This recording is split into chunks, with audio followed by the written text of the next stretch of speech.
at the getting ready to start the peak performance.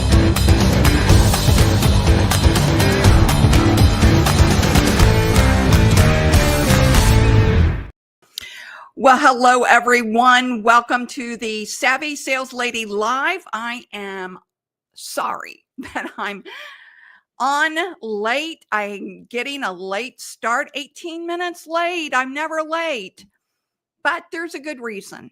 About 20 minutes before going on, I got a call from a prospect that I have been trying to get a hold of for 4 months now. And he called me back. We had a great conversation.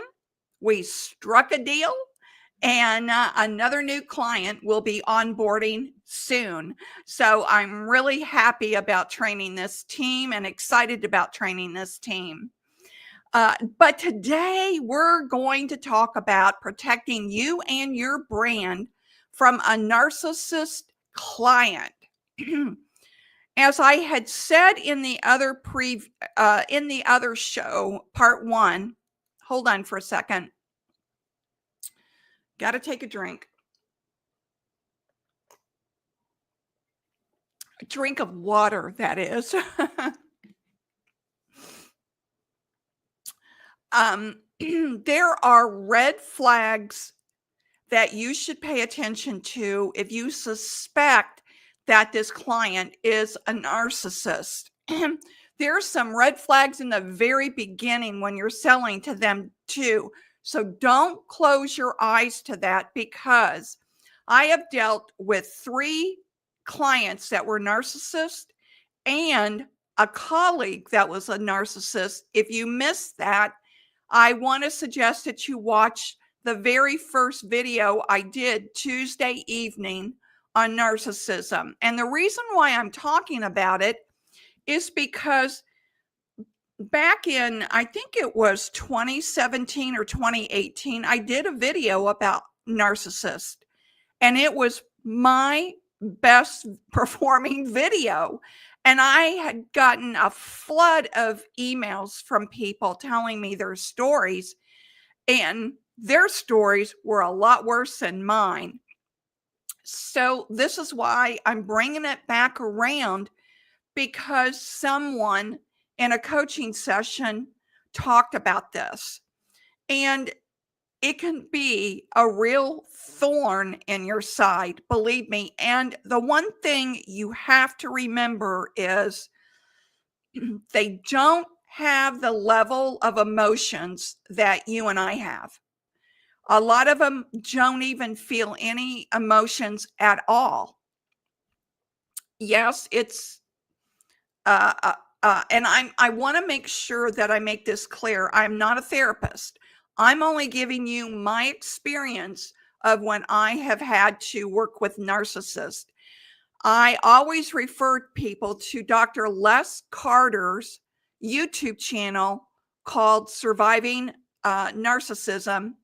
Go to his channel. He has a wide variety of information, and it's mostly dealing with personal relationships with narcissists, but he does do some on business as well. So be sure and check him out. I'm not affiliated with him, but I really, really love his stuff. So why does it matter to you how to handle a narcissist? Well, if you've been in sales long enough, you've likely come across one. A very difficult client who demands attention, criticizes everything, pushes back deadlines, or pushes forward deadlines, and they expect the world to be served to them on a silver platter. You know the person I'm talking about. And today we're going to dive deeper than ever into managing these challenging relationships, business relationships, without losing your sanity or the business, because it can make you crazy. You think you're the crazy one. Well, you're not. So let's review a little bit.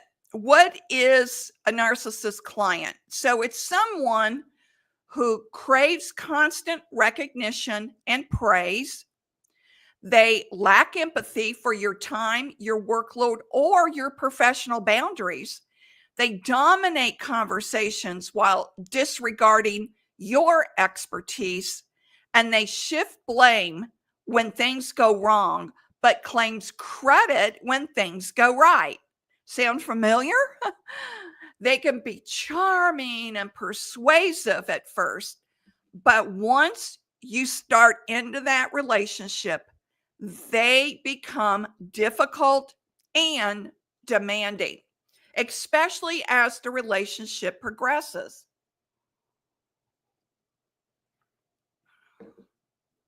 They will constantly push your buttons to trigger you to do what it is they want. So you have to be calm and detached when you're dealing with them.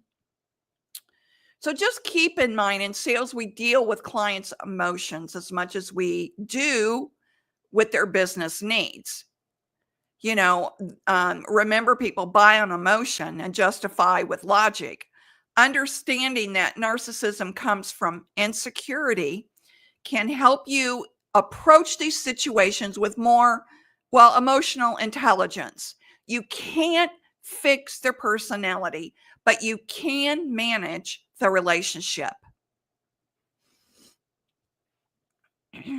All right. So let's talk about tactics. As I said, you can't change a narcissistic client, but you can control how you communicate with them. And here's how. So, number one, be assertive, not aggressive. So, use confident language without being confrontational. Example, I understand your concern. Here's what we can realistically develop by Friday. Or here's what we can realistically I'm having trouble talking. Let me start over. I understand your concern. Here's what we can realistically deliver by Friday. That's what I was trying to say. Stay results focused. Narcissistic clients respond best to measurable outcomes, but make sure you agree on those measurable outcomes. Use data, timeline, and benchmarks to ground conversations in facts. And that's why it's important that you get them to agree on these things. So it's just not your idea and then all of a sudden you're blamed. You both agreed on the benchmarks, the timelines, and the data. All right. Make sure you do that.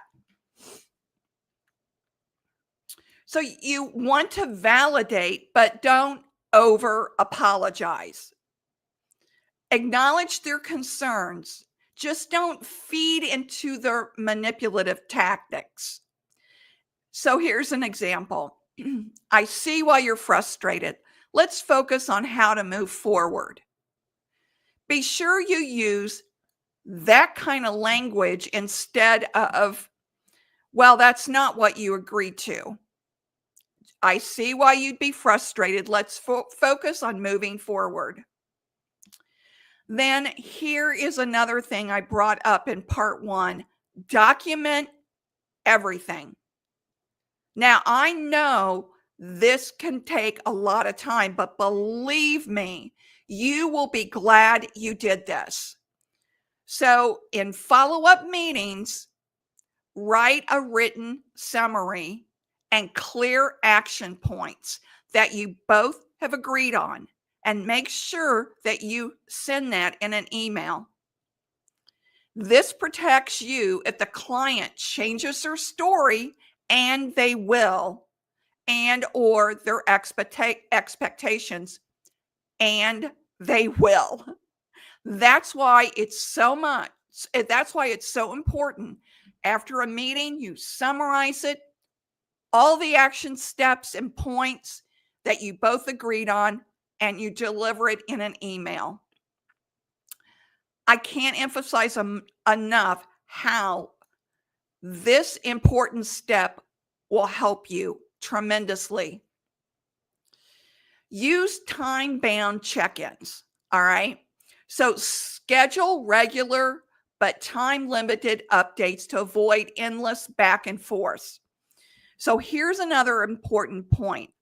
Oftentimes, one or two things will happen. You'll agree to have a regular weekly meeting and be prepared that they will constantly change that meeting.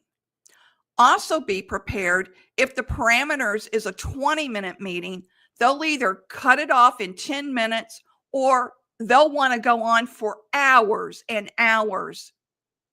Make sure you set clear boundaries. So example, let's set a 15-minute call next Tuesday to review the project's progress. And you agree on a day and a time frame, but be prepared that they'll constantly change that. Okay, setting boundaries is next, and protecting your energy, because you will have your energy zapped by this person because they consume so much of your time, and they'll try to consume as much of your time as you'll let them. And this is really where salespeople struggle, because as I said, narcissists will push your boundaries if you let them. So here's how to protect yourself. Set clear expectations early. Be very explicit about timelines, deliverables, and processes from day one. Stay professional under pressure. Now, they'll use criticism, manipulation to trigger an emotional response from you. So if they say, well, your competitor could have done this faster, calmly reply, our timeline reflects the best possible quality for your goals. Our timeline reflects the best possible quality for your goals. Or you could say something, as you and I agreed, this timeline reflects the best possible quality for your goals. I often used as you and I agreed. I often used that in my language when talking to them. So here's something be sure you don't do. Avoid over explaining. Don't fall into the trap of justifying every detail. I made that mistake with the first narcissist client that I had. You have to stick to clear, relevant points, and that's it. Don't over explain. Then limit after hours access. Oh my gosh, this is another biggie. One of my narcissistic clients only wanted to meet at 7 p.m. at night. That's it. That's all the time she ever had, was 7 p.m. at night. Or they'll text you at all hours of the evening. I had one texting me at midnight demanding I answer. We were both on the same time zone too. So no late night texts or weekend calls unless previously agreed upon. And when I did not answer that midnight text, she started at 6 o'clock the next morning. I mean, it's crazy how they demand attention. In their mind, they're the only person in the world that matters. That's it. And then here's the big part, is to know when to walk away. If a client threatens your mental health or professional integrity, be prepared to walk away. Just be prepared to walk away. Your well-being is much more important than the revenue you're generating from that client. And let me tell you one other thing. One of the narcissists that I dealt with, because she didn't get what she wanted from me and I terminated the relationship, she went on a social media rant about me, trying to tarnish my reputation as a sales coach. That can happen. And anyone that knows me knew that what she was saying was absolutely false. So what I ended up doing is I had to get an attorney involved and have a cease and desist sent to her. And then I blocked her on all social media posts that I was on, all social media platforms that I was on. So they will, they don't care because it's all about them. All right. Managing a narcissistic client doesn't have to drain you. It doesn't. It doesn't have to twist you into a pretzel. But if you are at your wits' end on how to deal with this person, my guess is that it's interrupting your sleep. You go to bed thinking about it. You get up thinking about it. You're thinking about it all during the day. As I said in my last broadcast, this one narcissistic client that I had told her 2 weeks ahead of time I was going to be in an all-day on-site training with another client, and that if she emailed me or texted me or called me, I'd get back to her the next day. Well, she didn't accept that. And during that training, she called, texted, and emailed me over 63 times, demanding that I get back to her. And then at the end, threatening to cancel our contract. At that point, I was ready. I just did not want to handle this client any longer, no matter what she was paying me. It wasn't worth it. So don't let them drain you. Use assertive communication, clear expectations, and healthy boundaries. You can keep the relationship productive and professional by creating tight boundaries. And then don't think, let me warn you on this one. Don't think if it's outside the scope of your project and you'll just do this one little thing to make her happy, or you'll answer her text after, or his text after hours, just to show you're a team player. Man, when you do that, you have opened the door, and they'll push that door wide open, and now they'll expect it every time. So don't do it. Take my advice from my experience. Don't do it. You can control the process, even if you can't control the person. And just keep that in mind. You can't control them. You can't change them. And no matter how nice you are, how accommodating you are, they don't care. They'll just keep asking for more. So just control the process. All right. If you've ever had a difficult client, would you tell me in the comments? Because I would love to hear your story. I have heard, over the years, on that one video I made, back almost, 7 years ago, I got over 300 emails from people telling me their stories.